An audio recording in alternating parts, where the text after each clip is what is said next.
Sovuqda tizzangiz og'riydimi? Bo'g'im og'riqlari harakatlanishga xalaqit beryaptimi? Tizzangizni bo'g'ishga qiynalyapsizmi? G'ashni keltiruvchi og'riqlar joningizga tegdimi? Yer sharining 20% aholisi tizza bo'g'imlari dardidan aziyat chekadi. Kuz, qish mavsumida havo harorati keskin pastlaydi. Bu esa yallig'lanish jarayonlarining yuzaga chiqishi uchun sharoit yaratadi. Shu sababli ilgari bezovta qilmagan og'riqlar ham sovuq mavsumda avj olishi mumkin. Havo tomchi yo'li bilan o'tadigan yuqumli kasalliklardan tashqari, bo'g'im xastaliklari ham ayni shu davrda bosh ko'taradi. Bo'g'im kasalliklari 150 dan ortiq kasallikni o'ziga qamrab oladi. Bugungi videomizda sizga bo'g'im kasalliklarini aniqlash, davolash va oldini olish bilan bog'liq foydali ma'lumotlarni berishni maqsad qilganmiz. Ma'lumotlarga ko'ra, tizza og'rishi bilan murojaat qiladiganlar soni 100 tadan 50 tani tashkil qiladi. Patologiya nafaqat keksalar, balki yoshlarda ham teppa-teng sodir bo'lyapti. Xo'sh, buning sababi nima? Bo'g'imlardagi og'riqlardan qutulish chorasi bormi? Keling, dastavval aniqlashtirib olaylik. Tizza bo'g'imlari nega og'riydi? Undan avval esa siz bizga like va obuna bo'lish tugmasini bosib qo'yishingizni eslatib qo'yaylik. Bo'g'imlarda ko'zga ko'rinmaydigan mayda-mayda tuz kristallari to'planib qolgan bo'lsa, bir qancha infeksion kasalliklar bo'lsa va odam surunkali sovqatib, oyoq-qo'li muzlab yurishi bo'g'imlar faoliyatini izdan chiqaradi. Buning oqibatida siqiqlik, noqulaylik, bo'g'imda harakat qiynalishi, oyoqlar oxirgacha ochilmasligi va bukilmasligi yuzaga kela boshlaydi. Bo'g'imlarda tuz to'planishi ham istisno emas. Noto'g'ri ovqatlanish va ortiqcha vazn, suv-tuz almashinuvidagi genetik buzilishlar, ortiqcha sovqatish, jarohat va shikastlanishlar, qon ishlab chiqarish tizimi yoki buyrak kasalliklari, endokrin buzilishlar, bo'g'imlardagi mayda shikastlanishlarga sabab bo'luvchi tor poyabzallar kiyish hamda D vitaminining yetishmasligi ushbu kasallikning eng asosiy sabablari sanaladi. Shuningdek, bo'g'imlarda qon aylanishining buzilishi tizzada simillagan og'riqni keltirib chiqaradi. Harakatlanganda tizza suyak qirsillashi tovushi eshitilsa, bu artrozdan darak beradi. Og'riyotgan sohada shish kelib chiqsa, paypaslaganda issiqlik sezilsa, shu bilan birga tana harorati ham ko'tarilsa, artrit boshlaganiga taxmin qilinadi. Davomli yoxud tuni bilan kuzatiladigan tizza og'rig'i oyoq vena qon tomiri trombozdan paydo bo'lishi mumkin. Kuchli og'riq kutilmaganda boshlanib, sanchiqli bo'lsa, tizzada amortizator rolini bajaruvchi tog'ay zararlanganmi yo'qmi tekshirtirish lozim bo'ladi. Revmatizm, revmatoid artrit va boshqa ichki kasalliklarda oyoq bo'ylab tarqaluvchi og'riq hamrohlik qiladi.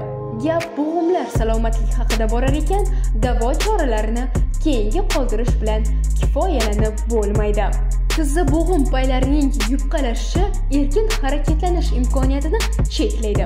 Qadam tashlashingiz qiyinlashsa, tizza sohasida issiqlik va shish sezsangiz, kattalashayotgan gematoma, ya'ni qon yig'ilishi kuzatilsa, qadam tashlaganda qirsillash yaqqol eshitilsa, og'riqsizlantiruvchi preparatlardan keyin ham bezovtalik kamaymasa, tizzaning quyi qismida sovuq harorat uvishishi, karaxtlik yoxud sanchiqli og'riq sezilsa, qadam tashlash qiyinlashsa, mustaqil ravishda davolanmang. Bunday vaziyatlarda karam bog'lash, achchiq qalampirdan tindirma tayyorlash ish bermaydi.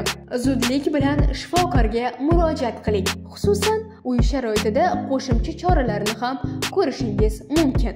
Bir choy qoshiqdan tuz va iste'mol sodasini aralashtiring-da, aralashmaga 2 tomchi yod eritmasdan tomizing. Aralashmani tizza yuzasiga surtib, 15 daqiqa qoldiring. Ustini qalinroq mato bilan o'rasangiz, ta'siri yana ham ortadi. So'ng tizzangizni iliq suvda chayib arting va vitaminli, ya'ni qandaydir oziqlantiruvchi krem surting. Muolaja 5-6 martadan so'ng natija bera boshlaydi. Tizza bo'g'im og'riqlarida davolash gimnastikasi va massajning ham o'z o'rni bor. Uqalash choralari oyoqda qon aylanishini yaxshilaydi. Gimnastika esa mushaklar korsetini mustahkamlaydi. O'simlik yog'lari vitaminga boy bo'lgan meva va sabzavotlar bilan baliq, dengiz ne'matlari bo'g'im paylarining tiklanishi uchun katta xizmat qiladi. Shuningdek, sut qatiq ham foydalidir. Har taomlanish vaqti albatta barra sabzavotlardan tayyorlangan salat va ko'katlardan tanovvul qiling. Ko'k piyoz, sarimsoq va petrushkani tishlab yeyishga odatlaning. To'g'ri, xastalik insonni biroz tahlikaga soladi, ammo o'z vaqtida murojaat etilsa, davolash oson va samarali bo'ladi. Azaldan bemorlarni o'simliklar bilan davolash usuli keng qo'llanilib kelgan. Bu usulga qariyb 7000 yil bo'libdi. Ana shunday tabiiy o'simlikdan tayyorlangan dori vositasi bu muborak malhamidir. Malham Volnor kompaniyasida ishlab chiqariladi. Bu dori vositasi 100% tabiiy bo'lib, bo'g'im kasalliklarini davolash uchun eng kerakli dorivor o'simliklardan tayyorlanib, krem sifatida qo'llaniladi.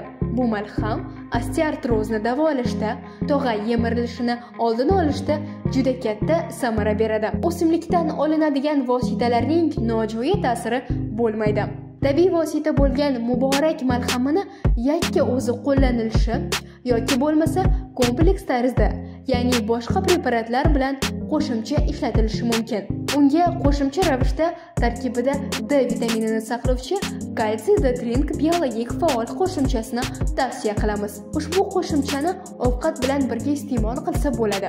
Dori vositasining yaxshi tomoni uni uzoq vaqt ichish mumkin hamda nojo'ya ta'siri bo'lmaydi.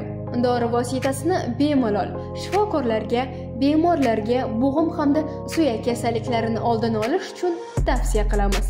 Kalsiy D-trink vositasi kasallikni davolashda yaxshi samara beradi. U bo'g'imlarni mustahkamlaydi. Suyaklar salga lat yeyishi, shikastlanishini bartaraf qiladi. Muborak malham bo'g'imlarni tashqi tarafdan davolasa, kalsiy D-trink esa bo'g'imlar, tog'aylar va suyaklarni barqaror, sog'lom va mustahkam yangilanishini ta'minlab beradi. Sizda bo'g'im xastaliklari bilan bog'liq har qanday savollaringiz bo'lsa, ularni kommentariyada yozib qoldiring. Biz ularga qisqa vaqt ichida javob yo'llaymiz. Mahsulotlarga buyurtma berish uchun 95 kodi bilan 290 0001 raqamiga hoziroq murojaat qiling. O'zbekiston bo'ylab yetkazib berish xizmatimiz mavjud.